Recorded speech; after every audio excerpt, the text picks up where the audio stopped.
this session. So, to begin with, I would invite Mr. Nagendran Sundararajan, Executive Vice President, MeritTrac. Welcome him with a huge round of applause. Mr. Sundararajan.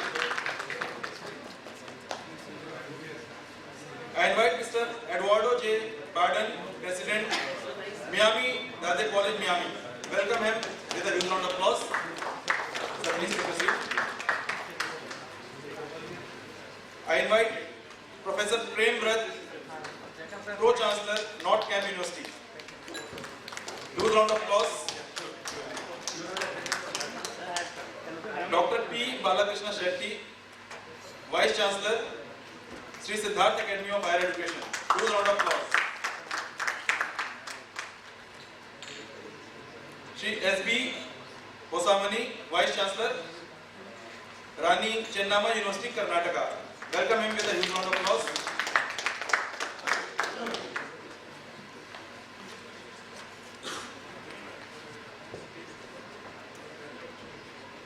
I also invite Dr. Rupa Vasudevan, Vice Chancellor, Vrat Technology University. Welcome her with a huge round of applause. Dr. Anoop Swarup, Vice Chancellor, Jagran, Lakecity University. Welcome him with a huge round of applause. Can we add more chairs in the dais?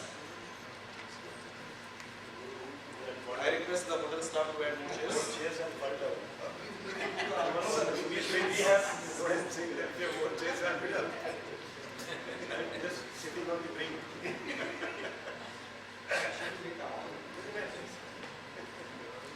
I request the hotel staff to add more chairs in the dais.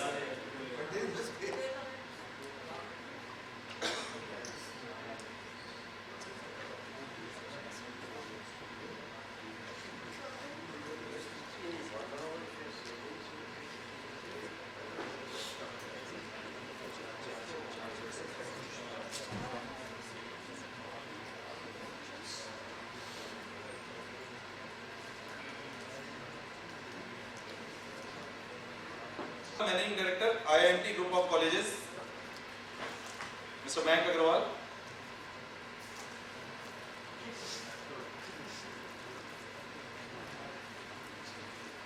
Dr. S. Geeta Lakshmi, Vice Chancellor, Tamil Nadu, Dr. MGR Medical University.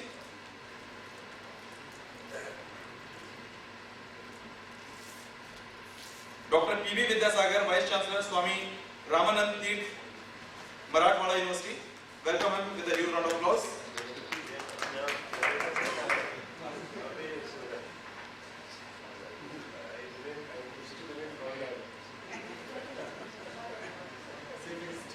Mr. Aditya Shastri, Vice Chancellor, Banasli University.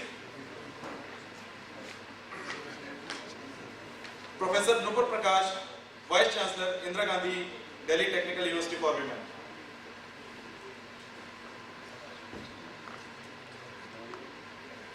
I think the remaining speakers will join in the middle of the session. So, to start with, I would invite Mr. Nagendran Sundararajan, Executive Vice President, MeritTrac. What is it?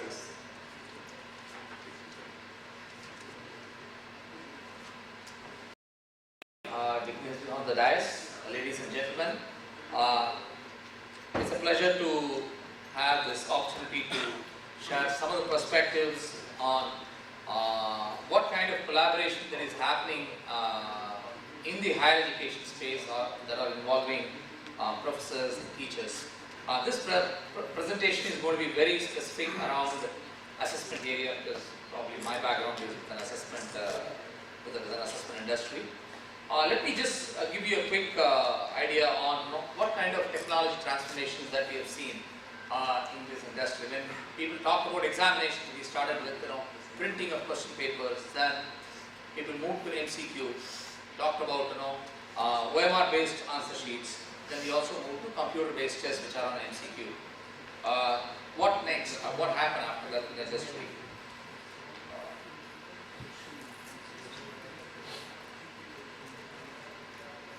The next big one that we've been seeing, particularly in the education industry, is the on-screen marking or digital evaluation. thought I'll just walk you through on what it means. Probably you'll be able to quickly appreciate. I presume that many of the audience here will know about on-screen marking. On-screen marking is nothing but when you have a descriptive answer sheet, you scan those answer sheets, put it in a server which is sitting at a central location, that means it may be sitting in a data center, and make that answer stream available to a evaluator in his computer. And this is what we actually basically say as digital evaluation of on-screen marking. There are quite a few implementations in the country so far, but let's run through what are all the benefits or the features that we have seen in an on-screen marking implementation.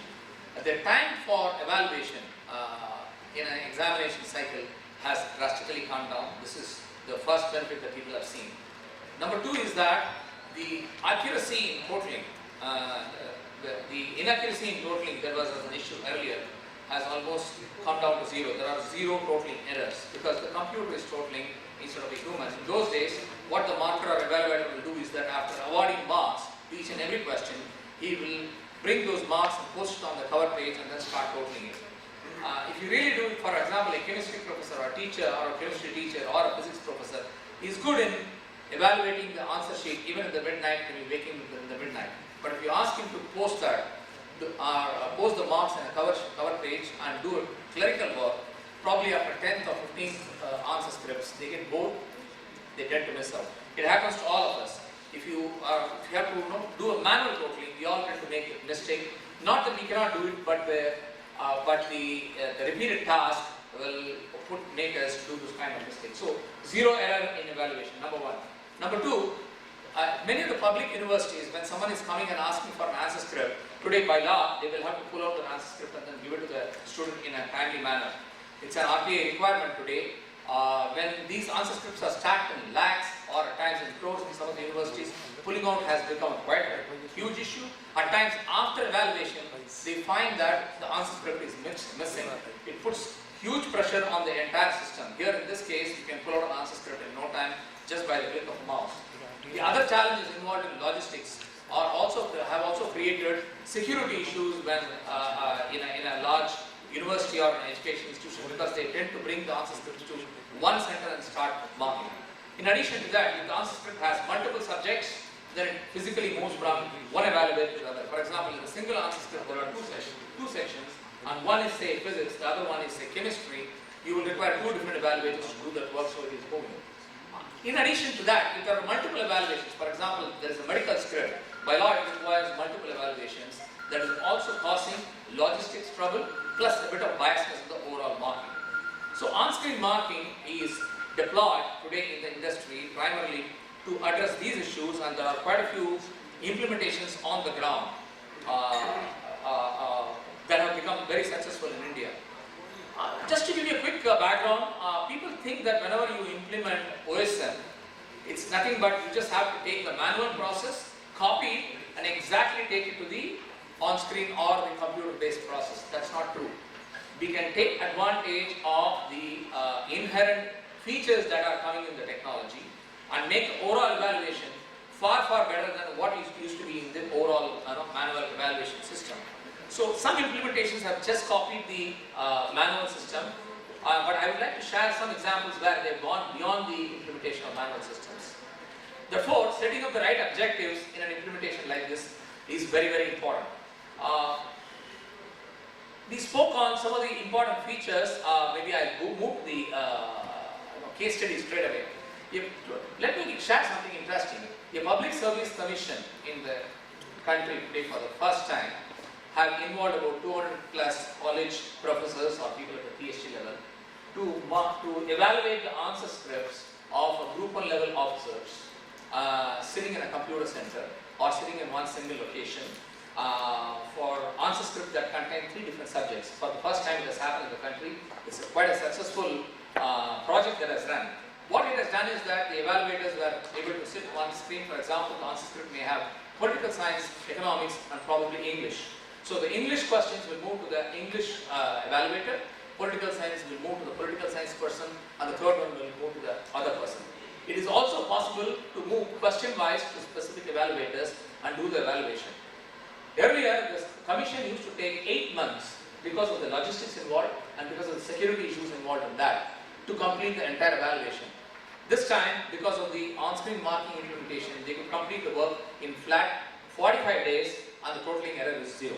This is a big change that a commission could move from one end to the other, and they could also clearly plug all the security loopholes that were inherent or that is a part of the manual system. The next one, a large private university. I'm talking about a medical university. In medical answer scripts, you require 2 evaluations, one by the internal faculty, the other one from an external faculty. Today, some of these faculty, they travel and go to the particular university. In this case, both evaluations can happen at the same time. The answer script is scanned, so one will not know what the other person is doing. So the biasness is completely removed from the evaluation, and the evaluation can happen parallelly. And if there is a review mechanism required for the third evaluation, the answer script gets presented instantly to the third person, and the whole evaluation can get completed in 48 hours. The biggest part is that some of the best answer scripts can be pulled out and pushed to the students through a PDF copy, or if it is required for further references, it's possible. It was not easily possible due to the logistics issues in those days with the old one. Here it is very much possible. The system is a big plus for medical students because the university also tested out by involving professors from various campuses. We are talking about collaboration, and we know that in our country, both medical education as well as engineering education is pretty strong. So if you believe that some of our professors, some of our academic staff could be used for evaluating students across the globe, projects like this will help our faculty to work on answer scripts from other parts of the globe. The third one is, I'm talking about a school board. This is a 3-year-old project. The school board implemented successfully for about 3 years, starting with 10th standard. The biggest benefit that they got was 0 totaling error. I'm sure that the school board will move on to the next set objectives in this implementation.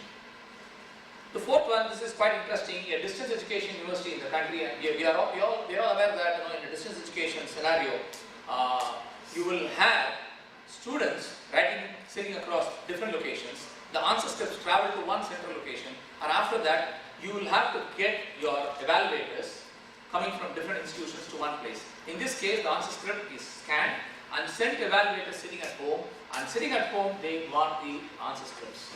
So this has been quite a successful model, and there are about more than 1,000 evaluators doing this work. The next one, this is an international project. There are about 200 teachers sitting at Bangalore and Chennai, evaluating the answer scripts, English, ICT and math answer scripts of an international body, which is sitting in UK and doing this work for the last 3 years. That means the answer script comes from UK all the way to India, and the teachers sitting in India are doing the evaluation. But we talked quite a bit about collaboration. We talked about quite a bit on globalization. This is a fantastic opportunity for the evaluators sitting in this country to get the answer scripts to our country. See, if you look at the IT world, people talk about BPO, KPO. Probably this is one more initiative that can get the answer scripts of the globe into our country for evaluation. So, just to summarize on what the overall concept is all about, it's just not the technology, it all depends on what we do with it. There are opportunities and tools available, particularly in the evaluation space and the assessment space, but we all talked about computer-based testing through MCQ. In the descriptive answer book space, there is a huge scope for bringing technology into it and make it a lot more a collaborative world. Thank you so much for the opportunity.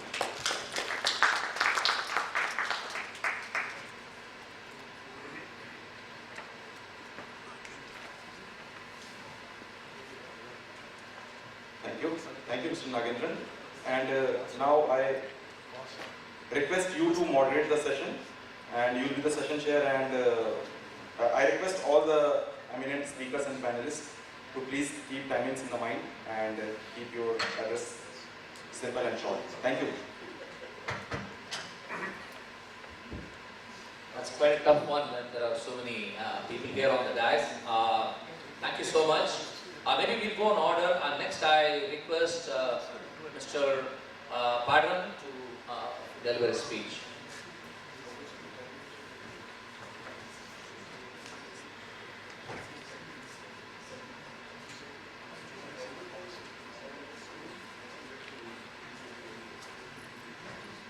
Well, good afternoon. I bring you greetings from the United States of America, and I'm delighted to be here with such a distinguished group of colleagues.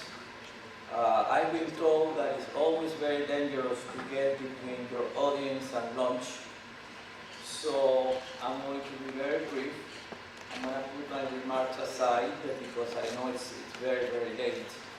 My name is Eduardo Padrón. I'm the president of Miami-Dade College in Miami, Florida, USA.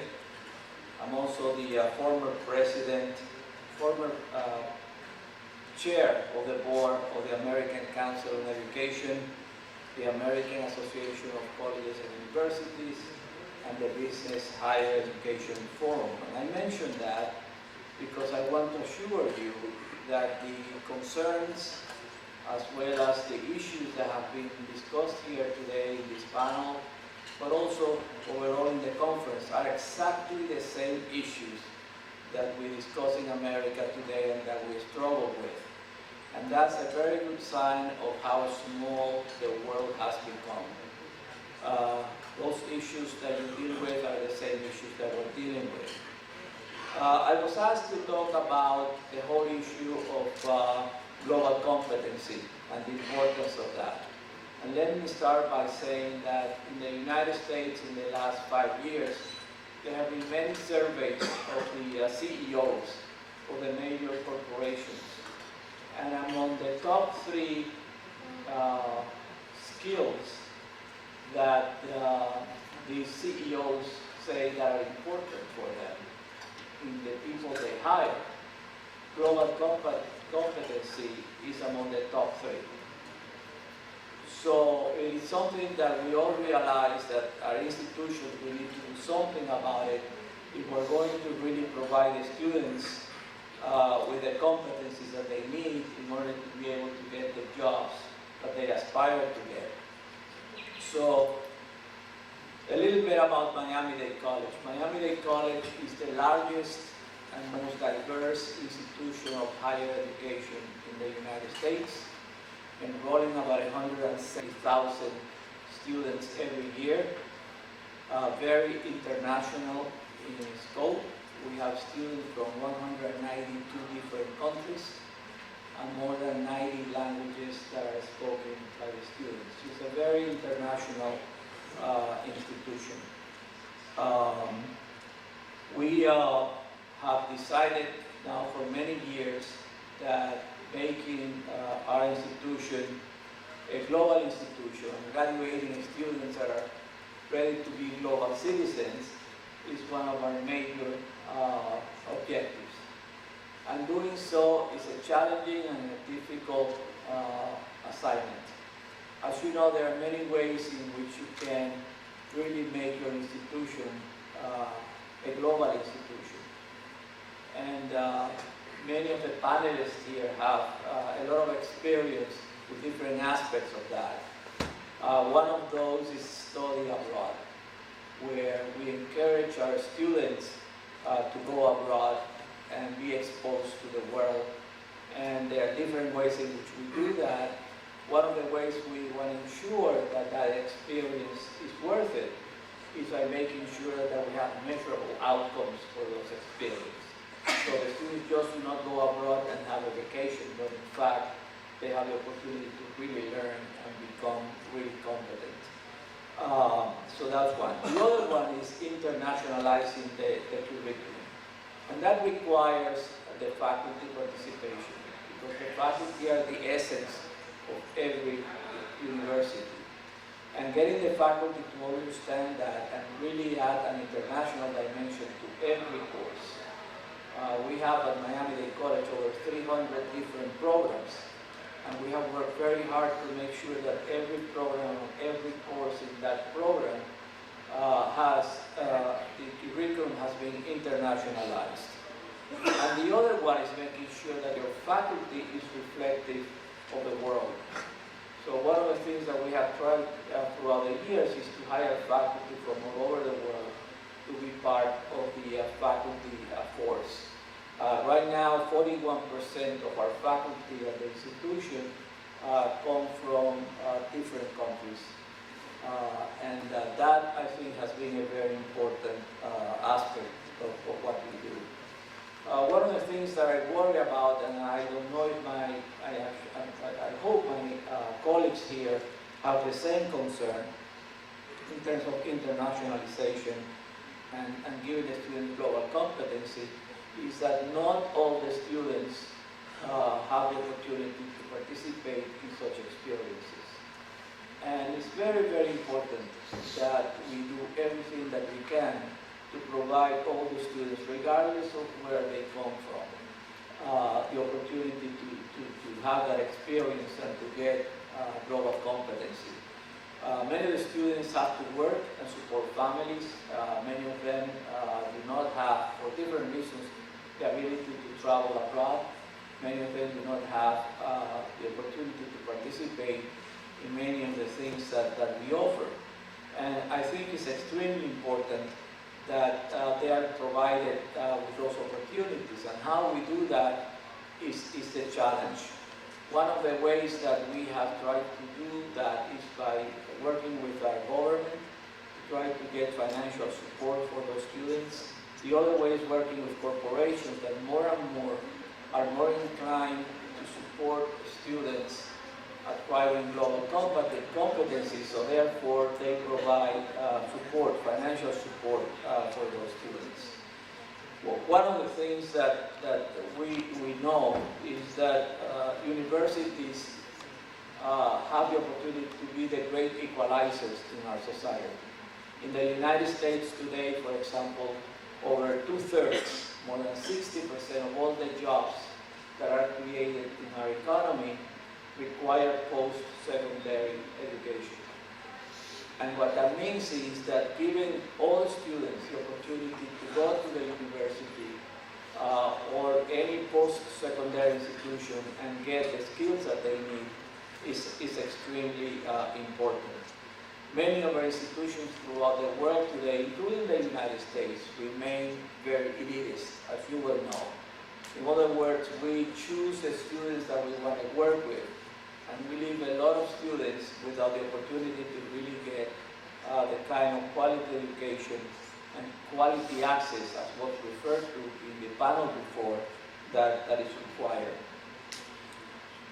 As I said, we believe that building global citizens is one way in which we ensure that those students are going to have the opportunity for social and economic mobility. And when young people have that opportunity, our nations benefit. You know that we live in an age of innovation, and that's how nations compete today. And that cannot be accomplished unless we allow all citizens to have the opportunity, not just a group. Our hope is that our institutions, universities, will become dream factories, where students can come and really dream about all the things that they really want to achieve, and for us to provide the resources for them to do it. We firmly believe that talent, and I'm sure you do too, is universal. What is not universal is opportunity. And I believe that if we're serious about making sure those students have opportunities in the future, that we make every effort to provide them the kind of training that will turn them into global citizens. Thank you very much.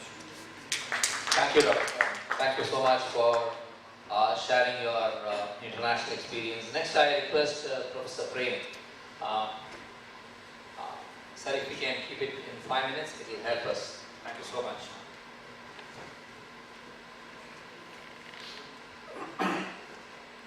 Distinguished panelists and on the dais, not the dais, ladies and gentlemen. The theme of this session is internationalization of higher education. The structure, the degree of internationalization can vary from a very small component to almost full-fledged foreign universities in the country. The theme is not new. In fact, in 2001, there is a Mysore Declaration, which the Association of Indian Universities in Mysore Declaration has identified the need, the strategies and the process to go about it. But like the GST bill, perhaps it will also take its own 16-year cycle before the Foreign Universities Bill also gets through. Because there's a lead time that this country hasn't been working. This indeed is a major weakness in the internationalization. The reason being, internationalization is the process of integrating international perspectives in education. In such a wide generic term, it can begin with bringing international exposure to the existing courses in the country, foreign languages in what we are teaching. Foreign teachers, now with the help of ICT, a foreign teacher doesn't have to come to India, he can deliver. So we require that international mindset. And the so-called demographic dividend is only feasible if you have global employability. We've been talking about employability, but it's with global employability, then only the demographic dividend would be realized, which would mean the developed people with global mindset. A global mindset calls for an openness, tolerance of different cultures, acceptance of the other values, acceptance of different food habits, acceptance of different languages, acceptance of different dresses, and therefore a global mindset is a prerequisite before you can think of internationalization. And of course the dichotomy between nationalistic outlook and international global mindset again is a paradox, but there has to be an optimal way of doing it. And therefore it's possible to have an optimal combination of nationalist view and a global mindset. And if that's done, I'm sure that there are enormous possibilities in this country, because the strengths are, it's a country with the largest intellectual manpower. In fact, genetically an Indian is one of the most intelligent resources on earth. If given the right environment, we can do wonders. And therefore, the paradox is that we have been plagued by the policy paradoxes in different forms. I've been in the IT system all through my life. And now I'm in the private sector because the government system has an expiry date on tail end, which was 10 years back from IT Delhi. And therefore, the policy paradox is that if you want globalization or international of higher education, one of the prerequisites is quality, very efficient management of the university system, an excellent, efficient management of the university system. And the policy paradox is the government institutions which the government is funding and supporting are not known for their efficiency and responses. The private education, which is 90% of them in higher education in the private hand, which are actually efficient and can deliver, rarely get even the free hand in delivering. And I want to talk of the support. And therefore, unless we change our mindset, and my view is, the country must, the only leveling united is the quality which must be seen irrespective of ownership. Unless when a government institution performs, we don't care, and if a private institution performs with efficiency, we must do all that needs to be done. Unfortunately, in the globalization context, our Indian embassies have not done enough. If you look at some of the top-notch universities in the world, come to India for marketing, and they get the support of their embassies. I'm not too sure how many Indian embassies across the country are helping selling Indian education, and that to private education, because the moment you look at private and government from a different colored angle, I don't think any international, because you're not even, as I mentioned, internationalization means an open outlook. And if we can't even have an open mindset, we actually cannot really be very open. And since I know, in fact, one of the last points is I'm known for maintaining time, but unfortunately I've been wasting my time all through in most cases. We always begin late and then we maintain time. And one of the biggest impediment to the global mindset is the punctuality. The world will not come to you if you are not perceived to be punctual.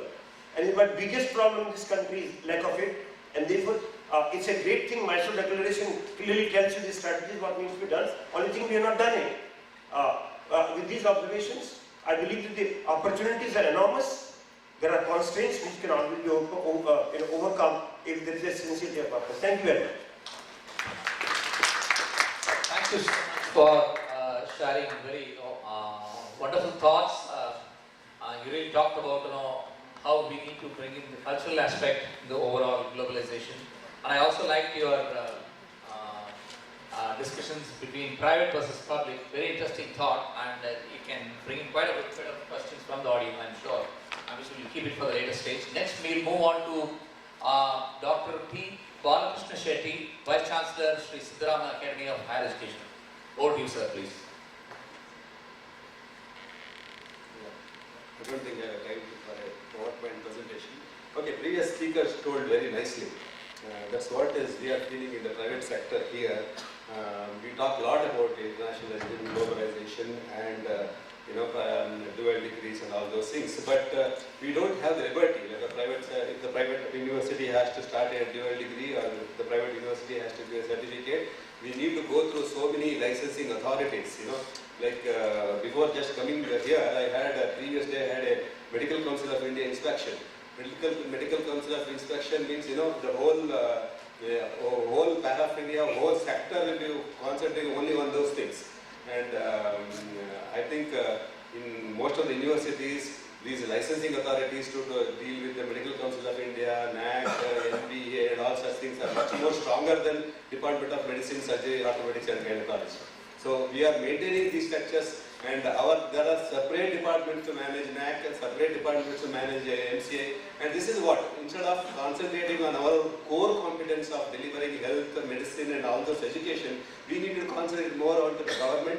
We need to concentrate more on the accreditation bodies, and we need to concentrate so many other things than doing a positive work. I think that is the biggest problem. That's the first problem I would like to concentrate here or speak on. As far as globalization and internationalization is considered.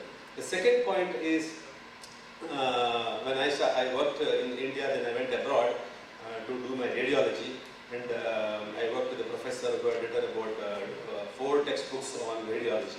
And I could see he was doing only about 10 to 15 scans per day, but we doctors here do about 40-50 scans per day, about 100 scans per day we are doing. And we can't write any textbooks here, we don't have time. So then I thought, this volume is the biggest advantage for our Indian education. We have got so many patients in our hospitals. So we thought, that is the best thing for international collaborations. And there are so many graduates in US or maybe in the rest of the world, they would like to come here just for the sake of studying these patients, just for the sake of the volume, the number of patients they'll get here. So the house urgency or internship, what we're talking about, 12 months internship, we thought they are ready to come here for 3 months internship here because they'll see much more patients what they see. So this is the number one information which you would like to know. Because what happens is, if I have to give a separate course, I have to get 101 licenses. If I have to increase the number of medical seats, if I have to give a MBBS seat for a foreign graduate, I need to get so much of permission. But if I have to do a procedure here, if I have to do a surgery here, I need not get any permission. I can have a hospital and I can see any number of patients coming from Africa, Middle East and any part of the world. I did not take any permission. But if I have to give education for any student coming from abroad, I need to take 101 permissions. This is the biggest pathetic story of higher education. We talk a lot. Every department talks about things, the government talks about everything, the Vice Chancellor talks about everything, the colleges talk about everything. We say globalization, globalization, globalization. Please allow us to do the globalization. Please make us free. Let us have the freedom. We all talk about autonomy. The state would like to have autonomy from the center, the university, the colleges would like to have autonomy from the university, and the student would like to have autonomy from the faculty. But give the autonomy for the private sector or a team sector so that they can excel very well without taking any of these permissions from these authorizing bodies. So what I feel is all these universities can concentrate on internalization because of the number one, the volume. Number two, most important, is our own indigenous medicine. May it be yoga, Ayurveda, naturopathy, and so many things. The native medicine, Indian native medicine. The most popular MD Anderson Cancer Center, the number one cancer center in the world, they come here to study the native medicine for the treatment of cancers. They are doing research with our plants and with our roots, plants, fruits and all those things. But we are not able to do it. So what I am telling is, this is Indian native medicine. We can have a lot of collaboration with the foreign universities with the Indian native medicine. I think these are the two things which we can do without the clutches of these government organizations. I think we should concentrate on these things. But more than anything else, we need a collaboration instead of international collaboration. We need internal collaborations. We need internal collaborations. We need a collaboration between students and students. Student-student collaboration is also missing. So many students are, they are tied up with so many caste, creed, political associations. They are identified with different political associations. We should stop that. We should put severe punishment for such students. So student-student collaborations, that's important. Student-faculty collaboration is also important. So many times students go with some research method and the faculty will say, no, where is the reference? They'll say, if there is no reference, then there is no reference. If there is a lot of reference, they'll say there is a lot of reference. So the faculty should give free hand for the students. So our internal collaboration also should increase before you look at the foreign and international collaborations. Thank you very much. Thank you very much for closing in time, Dr. Balakrishna Shetty. Very interesting thoughts. You talked about a bit of more freedom for ensuring globalization and collaboration. I'm sure the audience would have heard. Next, I request Hosamani, Mr. Hosamani, Vice Chancellor, Rani, Chennamma University. Sir, over to you, sir. Thank you. But time is very short. Let me talk about PPT. Good afternoon, my co-speakers on DAS and learning audience. As we are all aware, because of the WTO,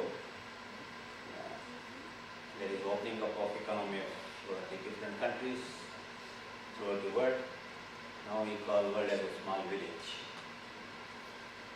So under these circumstances, the first question arises, does India need internalization of education? That way I am confined to higher education. I am trying to compare a developing country with a developing country like India on different parameters. So if we define in simple words what is internalization of education, it is exchange of teachers or students or the knowledge domain one country has on a particular subject with others is nothing but internalization. In this we try to have exchange of ideas in the area of teaching, research, even to some extent on the outreach activities.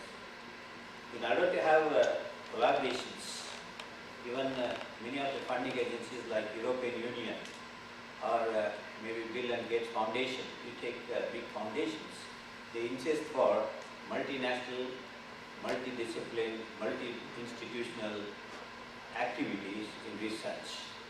They prefer to fund such projects where they have multinational collaborations. So now, India needs to follow this collaboration. And for this, what India needs to do is to have a conducive policy for internalization of higher education. So the policy, higher education policy, or the policy for educating the people or the students or faculty in terms of exchanges should be favorable and should be encouraging to the faculty and students.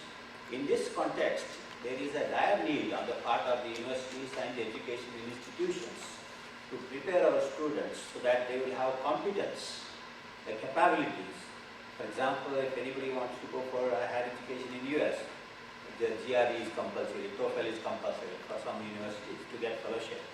So do we prepare our students in these areas is a question mark. And a lot of responsibility lies on the teachers to prepare our students to have this competency of entering the foreign universities for gaining knowledge. And so far as the culture of the student is concerned, when we compare the students who are studying in US and students studying in India, our students are easygoing. Because I was in US and I had attended some of the seminars in Florida International University where the Professor Eduardo has come from. I was there in Miami. I had attended a number of seminars of the students. You may not believe, I will tell you the topics, impact of honeybees on the economy. This was the topic.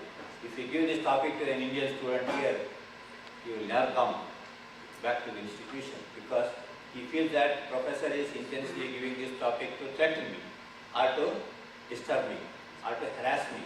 Whereas I was there, a student in Miami, Florida International University presented a seminar for 3 hours on this topic. Impact of wildfire on the economy, 3-hour seminar was presented. So likewise, the hard-working nature should be inculcated in our students. Now our students are very easygoing. Similarly, our professors. So nowadays we say that in the education field, the quality of education is dwindling, it is coming down. I am not generalizing this statement, but it is true. So what the teachers of earlier era and compare the teachers of today, we have become more materialistic, less of educationist, isn't it? So as a result, we have to inculcate a hard and dedicated efforts in our teachers. For example, in US, many of the professors will not come to the university. They see that home and work. They work more than working in the institutions. So that kind of culture we have to develop. And for example, to get more funding for taking of research, very recently I read in the newspaper, one professor from Chennai got 120 crores of funding from United States, one sponsoring agency for conducting research in reverse osmosis. Can we imagine a professor in India getting 120 crores from any agency? If they, in the absence of such internationalization of collaborations, it is just impossible to get such kind of funding and continue his research. However potential he is, however intelligent he is, if he doesn't have the well-equipped laboratory and equipment, he may not be in a position to continue his research. So one advantage Indians have in internationalization of education is they have a very good English, the communication skill. Compared to either China or Japan, they find it difficult to communicate, whereas in Indians, whether a student or a teacher, will be able to grasp and absorb the things in English. As a result, we have a better advantage in developing our competence so far as the communication skill and competence are concerned in the international education scenario. Another thing is exposure is most important, whether it is a student or a teacher. Instead of sitting within the institution, if he goes to other institutions, his knowledge horizon expands. Similarly, if he goes to other countries, his knowledge horizon expands. So my own example, I was in US, one of the professors, David Gray, took me to one of the pesticide residue testing laboratories in the United States of America, in Miami. So I saw that lab and I got all the literature. I came back to India from my training in environmental economics. I wrote a proposal to Government of India and got funded nearly 4 crore 20 lakhs, and I have established the art of the laboratory, which is on par with UNESCO lab, which can give the parts pesticide residues, parts per billion, which can satisfy European market standards and US standards. So this is the exposure which is most important.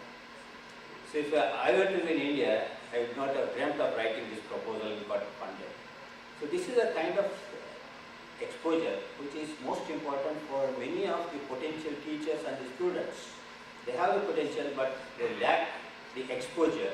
So exposure helps us through internalization of education. So also I got nearly 2 lakhs worth of books free of cost. In US, if you simply send your request as a tutor, they send you the books free of cost. You may not believe I will be able to get 2 lakhs rupees worth of books free of cost, sitting in the computer and requesting for the publishers to send the very important books in the area of environment economics. So for India, I think internationalization is very, very essential, and the government of Karnataka is doing a lot of things in this area. Our Honorable Minister for Education, Sri Reddy Sir, and the Additional Chief Secretary, Sri Bharatla Meena, he has taken a lot of interest in the collaboration with foreign universities to expand our knowledge horizon, and we are going to have already they have established a separate cell in the higher education department for such collaborations, and in the days to come, there will be a win-win situation for India and many of the countries which are going to collaborate with Karnataka and India. Thank you very much. Thanks for your attention. Thank you, Dr. Hosamani. Very interesting fact that you shared. A professor at Chennai received 120 crores for research work. I'm sure that many of the academicians here will move to that kind of work. Next, we'll move on to Dr. Professor Anoop Swarup, Vice Chancellor, Jagran, Lakecity University. Over to you, sir.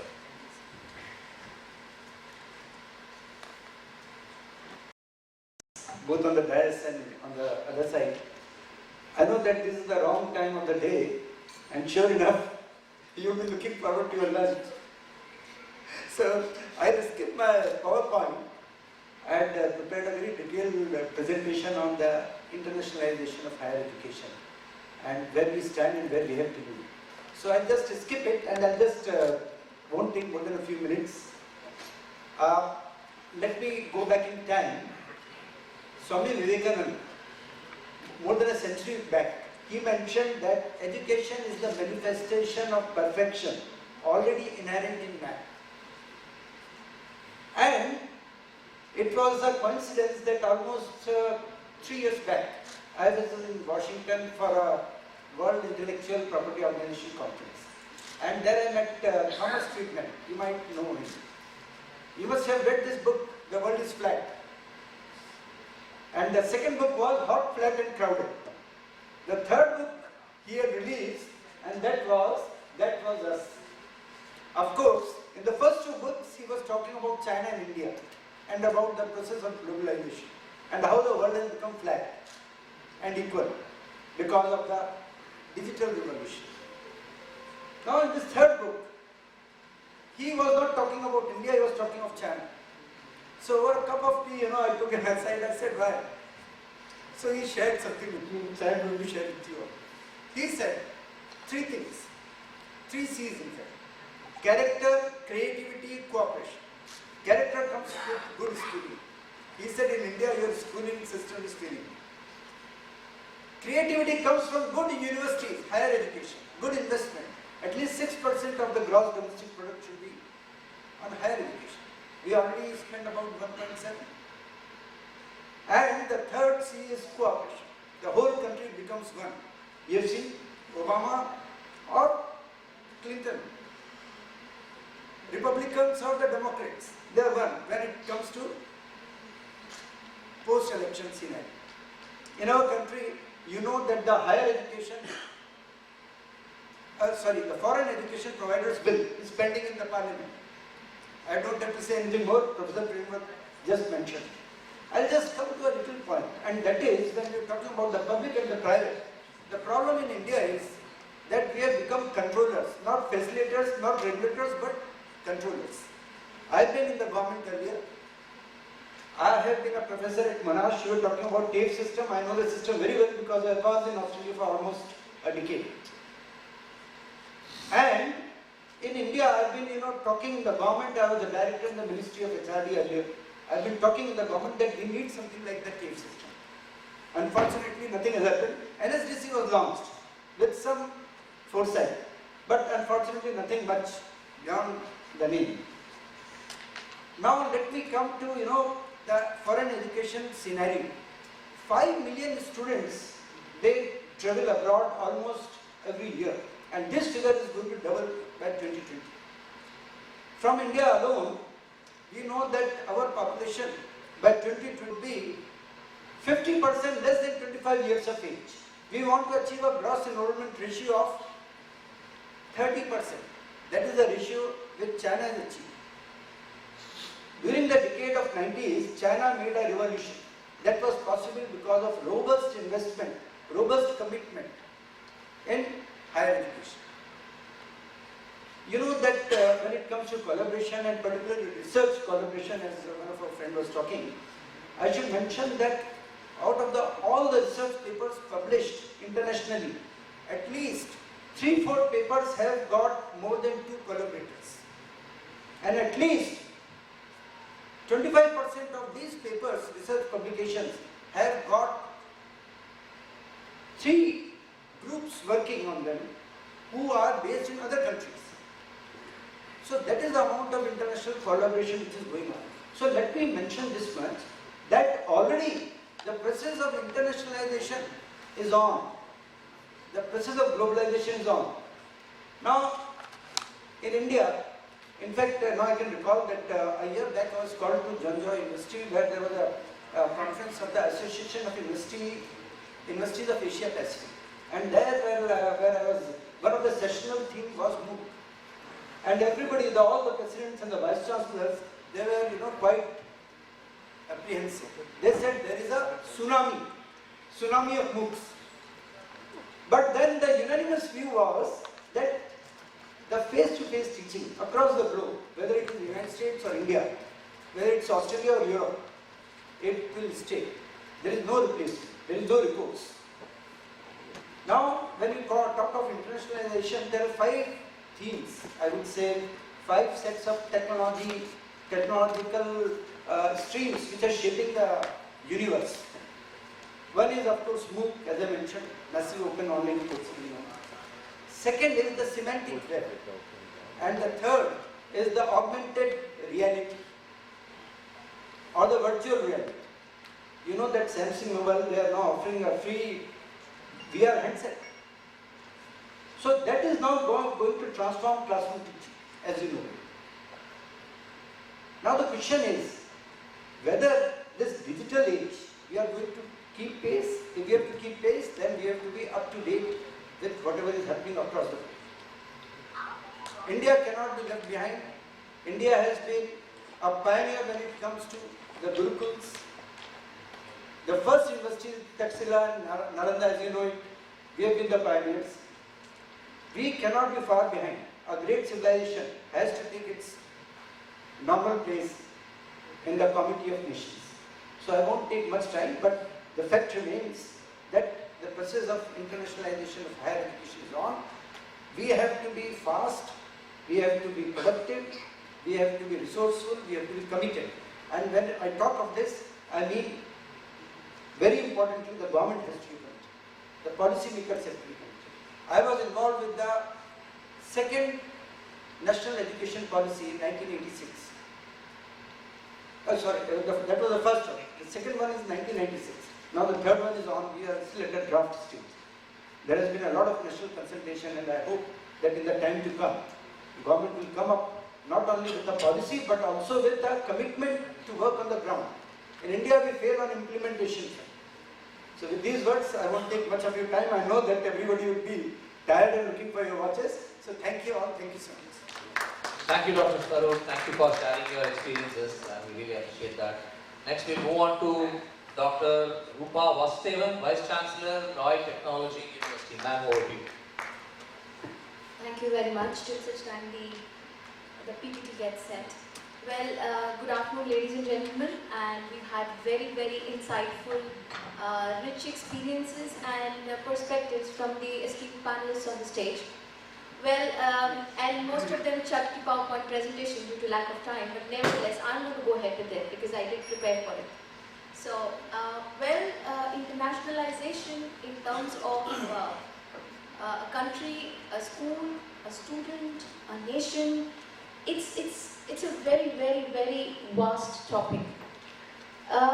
International experiences that we've all had, we are all from the higher education line. Personally, for me, whenever I have been to a different country, other than India, outside India, I have come back with profound sense of self, a new perspective and a new view of the world.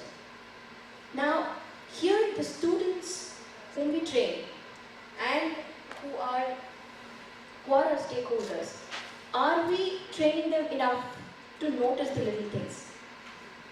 Well, we are all academicians again, and we are all from the university setup.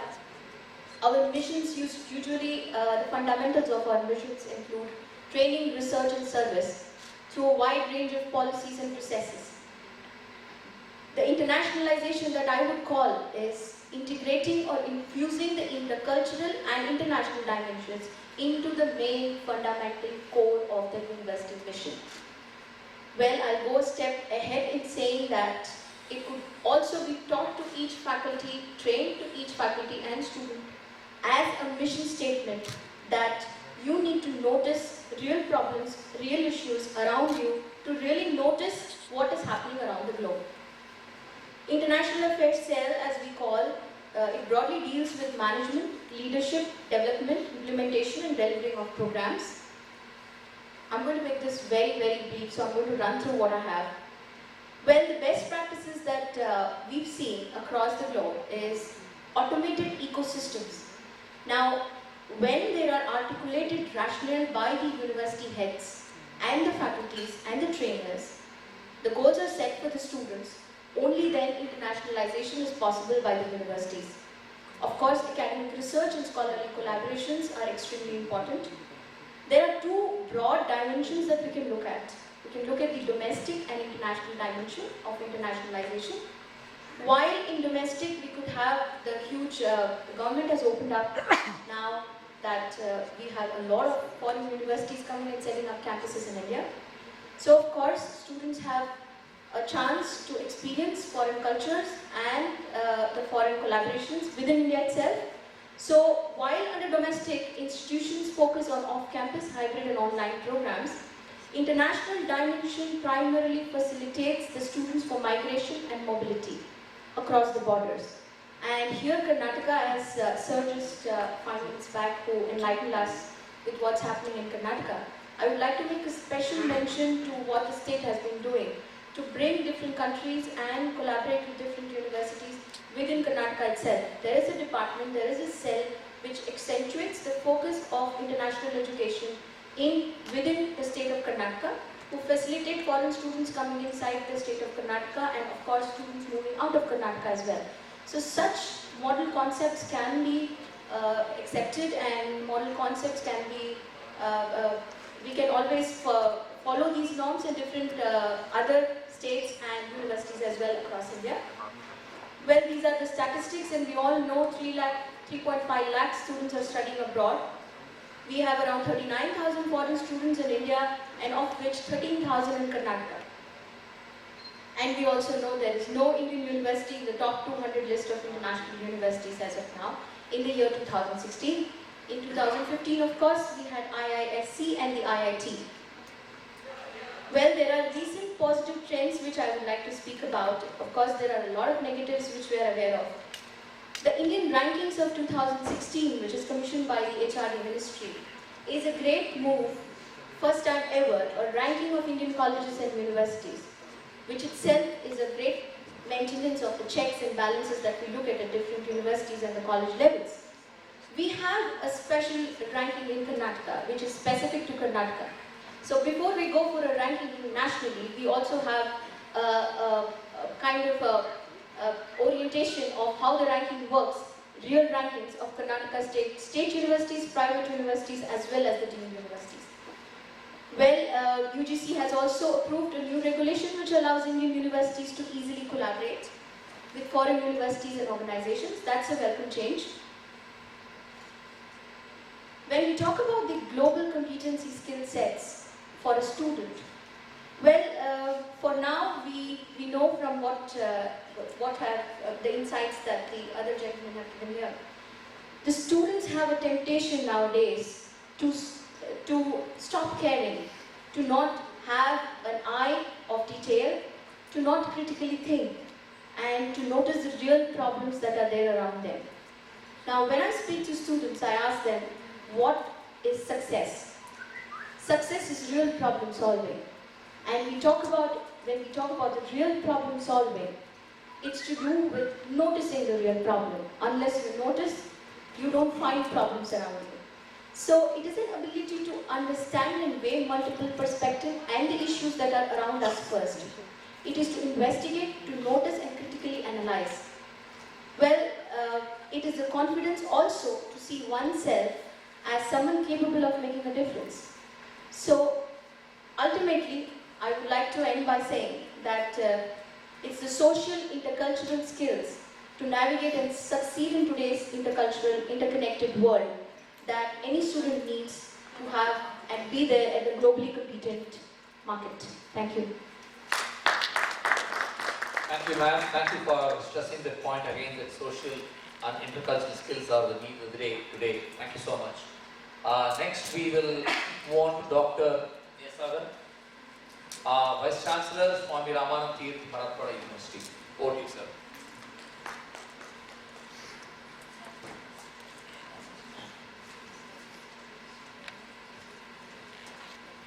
Good afternoon. I will briefly state some points without going into much of this talking about whatever experience I have about internationalization. And some of the programs which I was coordinating when I was in Pune and then now in Nanded. The first point which I want to make is that if we really want to go into internationalization, we have to strengthen our own system first, because that is very important. Because if we really want to collaborate, or if we want to say, transfer the credits, or if we want presence of foreign students on our campus, then there are certain things which one has to do, or some of the factors to be met. So I will just take few points which are to be done by our universities or institutions. We have to adopt innovative practices. Then we have to mobilize the resources. And we have to be student-centric. Our approach should be student-centric. Mostly we are stagnant in many cases, so we have to adopt dynamic methods. And of course, to provide need-based and job-oriented courses that have been stated already. Second, the point is that there has to be an incentive for the teachers and researchers, because it is lacking in our system in many cases. We expect them to really do better and also carry out the collaborative research and all, but there are not much incentives over there. And our aim is to provide affordable quality education. That is the uniqueness of Indian education, because when at Pune University also we try to have collaboration with US universities and all. And if we compare that how much fees it charges, there is no comparison at all. So that should be our USP for our education. Then of course we have to go beyond, because we cannot just stay over here. But then we have to expand this industry and academia connection. That is very important. Then coming of information age and based learning, that we have to adopt. Then privatization of higher education is there, so state universities, how to compete with them, and they could be, they could have state-of-art facilities. High-tech libraries and examination reforms are very much required. And of course, the skill development is to be needs to be looked into. Now, what are the challenges if we really want to do world-class education? That international cooperation is very much essential, because we should have strength to attract good universities from other countries who will be ready to cooperate. And when we are talking about twinning programs, dual degrees and those kind of things, now this is very important. Then enhancing the curricula to match with the international standards. So that is also a very important thing. Then of course language and knowledge acquisition, and cross-border collaborative arrangements such as twinning programs which are mentioned. Now I'll just mention one or two examples which I was involved in. First of all, presence of foreign students, because you know that Pune University has the largest, the second largest number of foreign students. But even Swami Ramananda place, Marathwada University, which is a remote place, it's a Mokishi area, still we have presence of foreign students around campus. So if we really have some attractive courses or programs, we will have this presence of foreign students definitely. Then of course, these students are mostly from Middle East and African countries. Our aim should be that we should be so strong that we should be able to attract students from developing countries also. That should be the aim. And of course, for that we have to take certain initiatives. For example, world-class hostel facilities we should have. Then international quality curricula in Swarup. Then catering for the cultural and psychological needs of the foreign students. That is where we are lacking right now. We don't care actually. In foreign countries, the students are made very comfortable, both say education, academically as well as culturally, and acceptability by the society. That is also another problem, because we don't have that mindset to really accommodate foreign students, because many times they face many difficulties when they actually go to the society. Now, this educational campuses abroad, which Pune University has taken an initiative. I was coordinating that program. We had a campus in Dubai, and we were offering MBA degree. But there were many difficulties on that part, and that has to be added, because one of the speakers has spoken about what hindrances from the government side do come. And state government has cooperated, but there is no provision in the DC Act for such a endeavor. And there were a lot of hindrances on that count. So these acts and statutes and those things are to be really mended so that they will help the internationalization. Mostly the state universities are at loss because they have to face many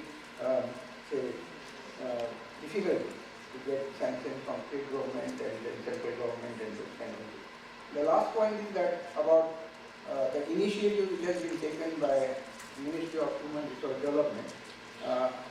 There is a program under which we are trying to update our curricula so as to match the international standards. And 10 states have been selected for that.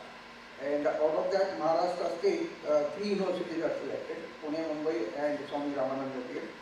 And we are trying to match the curricula with the international standard, and it's a 1-year program. So by the 2017, we should be able to implement that. And there will be a lot of help coming from good universities like Stanford and Harvard and those kind of things. But we have to also make efforts in that direction. So that is a good move by the government, and I think this will further be carried out. So thank you. Thank you so much, sir. Thank you so much for sharing your thoughts and information about the university.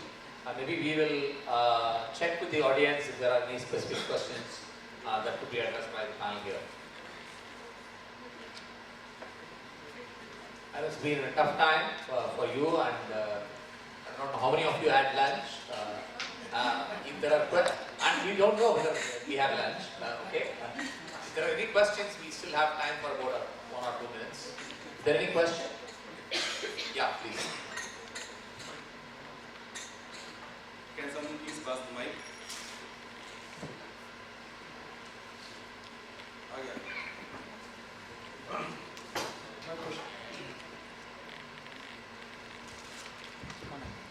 My question is to Professor Nagendran. We talk about online evaluation. I'm the secretary of the Telangana board for the intermediate education, and we find that the cost is one of the forbidding factors to go for the online evaluation. For example, I collect 300 rupees fees for the student for each subject, and I spend 450 rupees in terms of correction and also finally giving them marks and certificate.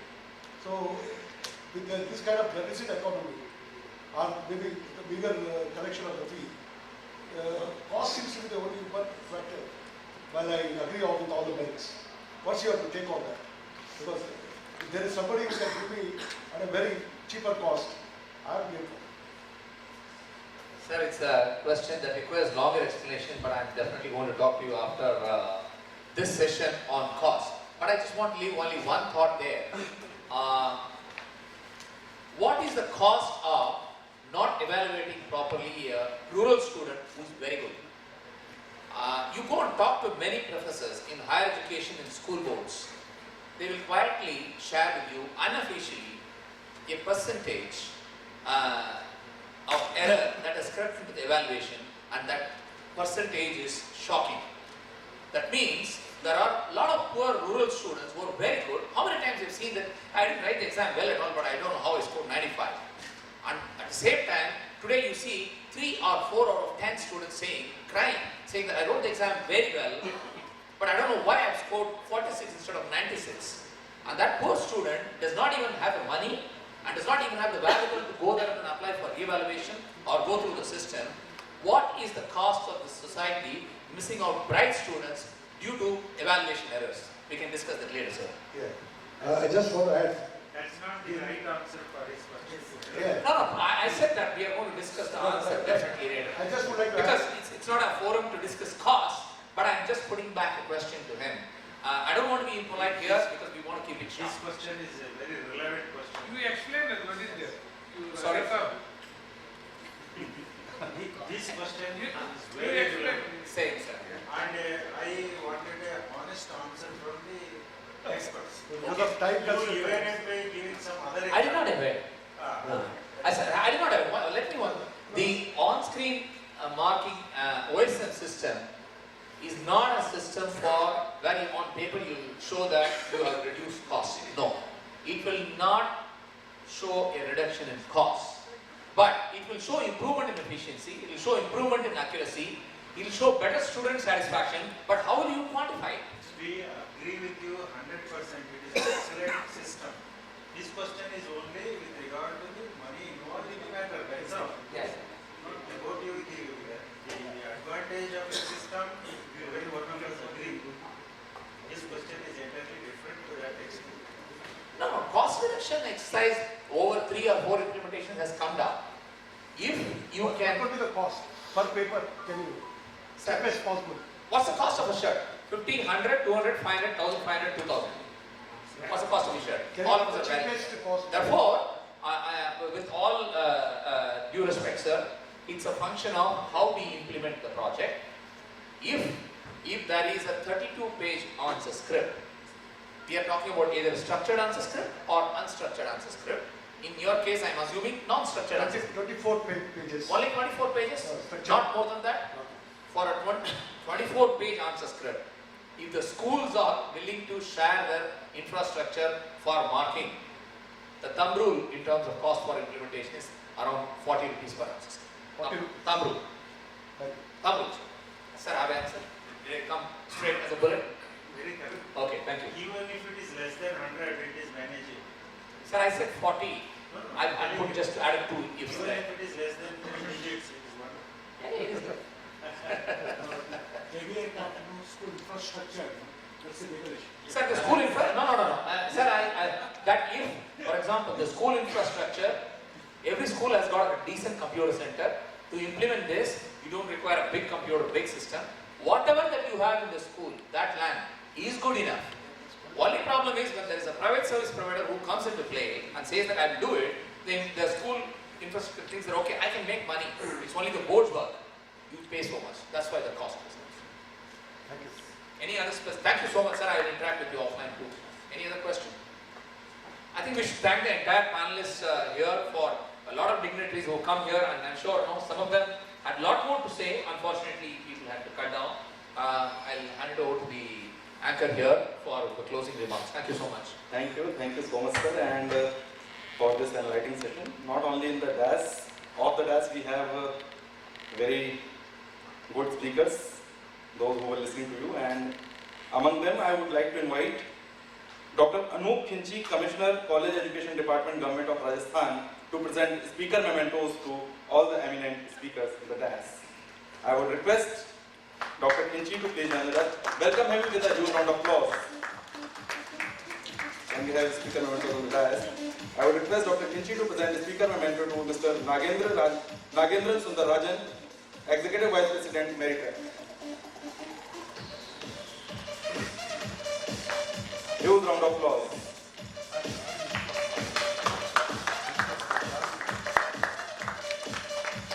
Mr. Eduardo J. Padrón, President, Miami, Dade College, Miami. Huge round of applause.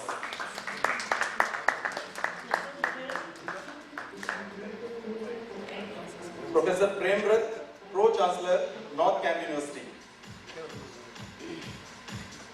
Big round of applause. Dr. P. Balakrishna, Shetty, Vice Chancellor, Shri Siddhartha Academy of Higher Education.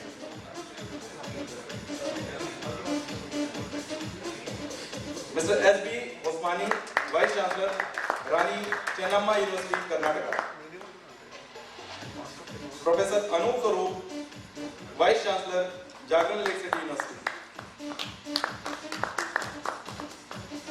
Dr. Rupa Vasudevan, Vice Chancellor, Rai Technology University.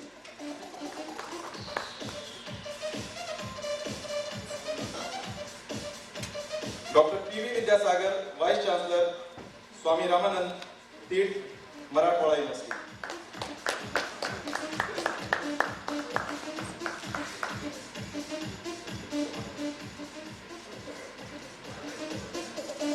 I request all the eminent panelists for a group photograph along with Dr. Khinchi with their speaker mementos.